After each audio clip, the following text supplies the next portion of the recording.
Stop making firing people hard. Let me explain. There's a difficult way to let somebody go, and there's an easy way to let somebody go. So as of today, I'm going to give you the information that's needed to make this job much easier. I've talked about this before, but I wanted to separate this out into its own short video to really emphasize it.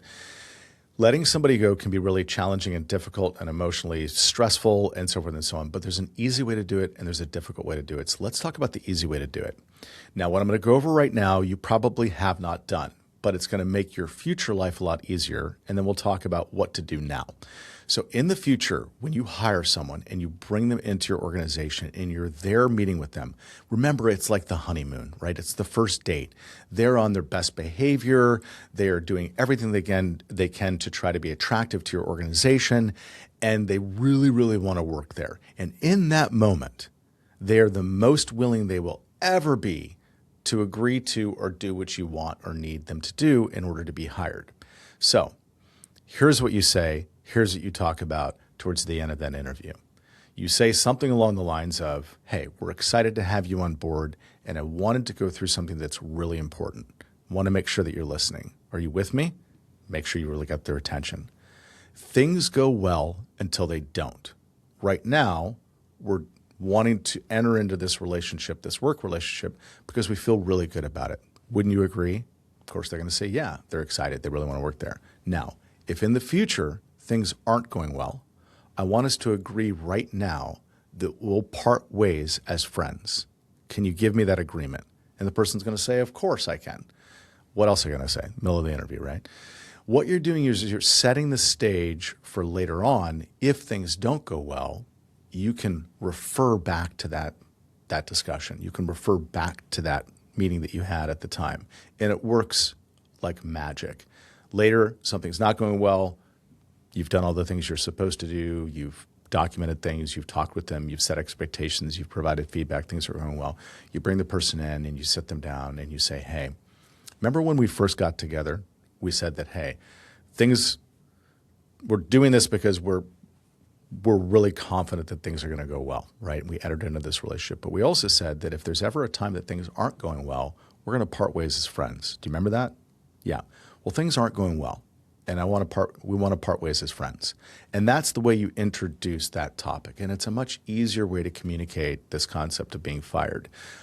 Saying to somebody, you're fired, or saying the word fired can be really abrasive and upsetting. There's so many other ways to let somebody go effectively without even needing to get into those words. Sometimes you'll have somebody say, are you firing me? And say, yes, we are ending the employment relationship, right?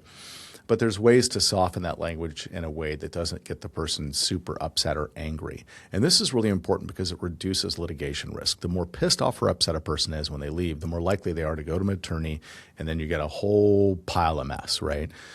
So assuming you're firing somebody or letting them go for the right reasons, assuming that you've done the right thing and that you've actually made the time to talk with them and so forth and so on, don't let that last conversation be one that creates emotional upset or frustration. And that structure that I just talked about, where when you hire them, you explain to them, hey, things go well until they don't, right?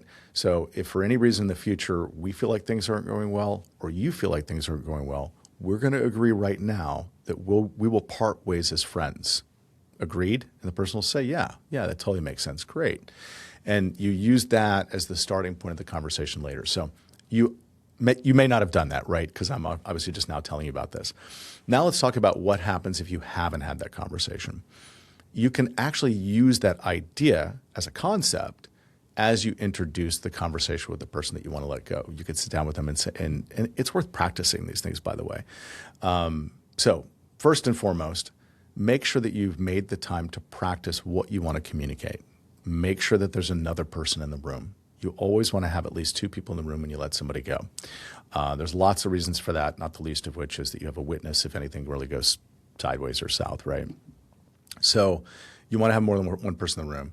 And you really want to be relaxed if you can be. I know this isn't easy. It can be emotionally upsetting. It can be uncomfortable. You may not really want to fire someone. It may be the first time you've ever done it. So it's worth kind of practicing, because you can have physical reactions, like your mouth can get dry, your heart can race, you could be nervous because you're letting this person go. The thing to remember is that you're doing your organization a favor. You are protecting the people within your organization. I'm making some assumptions here, but I'm assuming that the reason you're letting this person go is because they're not a good fit or they're not good for the company. They're harming their organization in some way. And you now know that by letting them off the team, by pulling the bus over to the side of the road and letting them off the bus, however you want to describe it, you know that your company is going to be better off. You also know that they're miserable too. Nobody enjoys harming others, truly. Very few people enjoy harming others. It may feel like lots of people do, but they actually don't. So by letting them go do something that they want to do, you're helping them as well. So you're doing a service. You're doing a kind act here. This is something that you should be proud of in this moment. I mean, I don't mean firing people is something to be proud of, but making sure this person's going to do better in their life and making sure that your organization is do better is something to be proud of, right? So as you come into that conversation, you sit down, you can introduce it by saying, listen, when we first met, you came here and we hired you because we all felt like things were going to go well. And it's why you joined our team. And it's why we wanted you on this team. Things aren't going well now. And we want to part ways as friends. We don't want this to be antagonistic or upsetting. We just want to agree that now it's time to part ways as friends.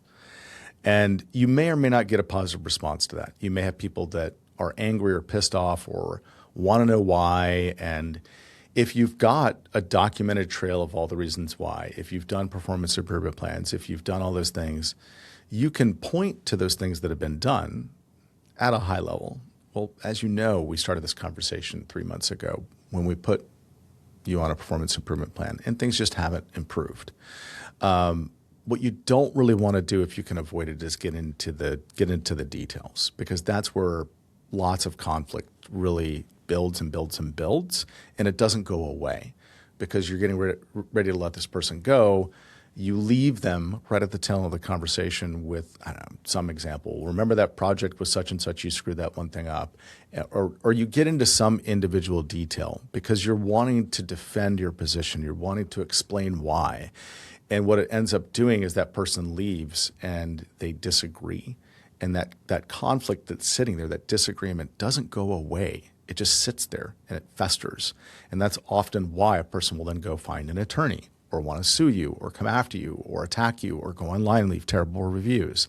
There's a way to part ways as friends and in a friendly way that doesn't feel as personal to the person that you're talking to, because you're not getting into all the personal things that individual did wrong. You're not digging in and trying to poke them or stick them with the things that they did wrong. That it doesn't work. It's super bad for letting somebody go. The best way to do this is to really keep it on the path of hey, we got together. We knew early on that this could be a good fit. Now, we're now at a point where it's not a good fit. And we want you to be successful in what you're doing. We want you to be happy. And as long as that's genuine, and as long as you're not soiling or tainting or clouding your communication with actual things you're pissed off about, that conversation can go really well. And that's probably something else to talk about, which is the importance of making sure that you've got the right frame of mind as you're letting this person go.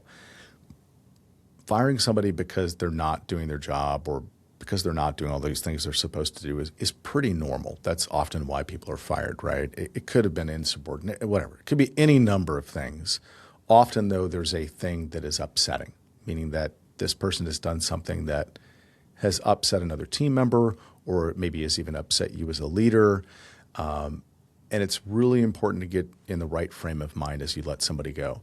Firing somebody when you're angry or firing somebody when you're upset is not a good idea. It's much better to give yourself the time, I don't mean months, but give yourself the time, whether it's a couple of days or whatever it is, to just get your head in the right headspace. It's like the advice you've probably been given before, which is if you're really pissed off or upset, and you write an email, don't send it. Like, give yourself a day, reread it. It's no different with firing somebody. If you're really an angry, upset, and you want to let somebody go, that's not the right reason to let them go. I'm not saying that you should keep them if they've done all these bad things, but if your feelings and emotions are angry, frustrated, it's going to come through in your communication when you're talking with somebody. They're going to hear it in your tone of voice. They're going to feel attacked. And it's that conflict that gets created right there at the tail end, again, that often leads to somebody going to an attorney, not even necessarily because you've done anything wrong. More often than not, you haven't done anything wrong, other than you failed to let them go in a way that reduced that risk, right? You failed to do this in a way that let them leave feeling better about their relationship with the organization, not worse, right? It's tough. It's tough to, quote unquote, break up with somebody or fire them or to end a relationship. It's tough to sever the connection between you and an individual. And it's something that's worth practicing and worth actually making the time to figure out, how do you want to position this? How do you want to communicate it in a way that's going to not create as much conflict? Another way to do this is to just simply say, hey, things aren't working out. And we'd like to talk about finding a smart way to get you out of the organization, pursuing things that are better for you. Lets us focus on things that are better for us. Now, they're going to want to know why, and they're going to want to know the reasons. And if you've already explained those reasons and you've already been through the performance improvement plans, repeating that stuff probably isn't going to help, because they obviously don't get it, which is not to be, I'm not trying to criticize people, but quite simply, if you've gone over the reasons why, you've explained what was expected, the people understood what was expected, they didn't do the job, then making the time to go through it again is just going to stir the pot. It's better to just say, hey, I don't want this to be a situation where you're upset or I'm upset. The best way to do this is just to agree that we're going to part ways as friends and to find out what we can do to help you with that transition. And just calm things down with the individual that you're letting go, as opposed to lighting a match and lighting the fire with frustration, anger, examples, this, and that. Too often people that let people go make the mistake of using that as a stage to just vent all of their frustration or tell the person all the things they've done wrong or all the reasons why they should go. And I think in part it's somewhat natural as a hiring or firing manager to want to feel good about the reasons why. But when you're actually letting somebody go, you don't need to prove that to anybody. You've already looked at that information. You've already evaluated it. Hopefully you've talked with another leader and or senior leader, and you've already agreed this is best for the organization. And once you know that, you don't have to explain that to anybody. Ideally, you've got clear documentation, and you've obviously set expectations, and you've provided feedback, and you've done all these steps that are really sort of the best things to do to make sure that the person doesn't then hear this for the first time and feel like, what the heck is going on? But just so you know, there are many times, and I've experienced this, where you've set out the expectations, you've been clear in your feedback, you've explained things aren't going well, you've provided documentation, you've even put them on a performance improvement plan, and you show up to let them go, and they're just like, what are you talking about? I didn't know this was going to happen. So that's probably evidence that they're not good for your team as well, because if they're unable to see any of that, even though you've done all these things, you then explaining it isn't going to help. So better to get them off the team as well. But again, I provided the tip on how to hire and set yourself up for if you ever need to let somebody go effectively. And also, as you let someone go, the things that you can do to reduce the risk that the person's going to leave pissed off or upset, go leave a bunch of negative reviews online, run to an attorney, tell everybody they know that you're a shitty employer or crappy employer. There are ways to reduce this risk. And it's truly to focus on the things that that put their attention or put their eyes on their future. Focus on the things that are going to let them know that, hey, we're not angry, upset here, right? And you shouldn't be. This just isn't a good fit. It's not a good fit. It didn't work out. So let's just agree that we're going to part ways as friends. All right, thanks.